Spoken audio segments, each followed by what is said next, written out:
Iona, capitolul 3. Iona s-a rugat Domnului Dumnezeului său din pântecele peștelui și a zis: În strâmtorarea mea am chemat pe Domnul și m-a ascultat. Din mijlocul locuinței morților am strigat și mi-ai auzit glasul și totuși mă aruncasești în adânc, în inima mării și râurile de apă mă înconjuraseră.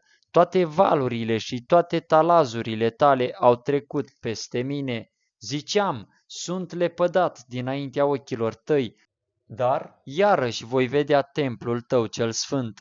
Apele m-au acoperit până aproape să-mi ia viața, adâncul m-a învăluit, papura s-a împletit în jurul capului meu, m-am coborât până la temeliile munților, zăvoarele pământului mă încuiau pe veci, dar Tu m-ai scos viu din groapă, Doamne Dumnezeul meu.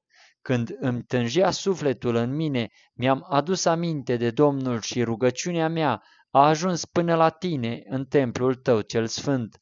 Cei ce se lipesc de idolii deșerți îndepărtează îndurarea de la ei. Eu însă îți voi aduce jertfe cu un strigăt de mulțumire, voi împlini juruințele pe care le-am făcut. Mântuirea vine de la Domnul. Domnul a vorbit peștelui și peștele a vărsat pe Iona pe pământ.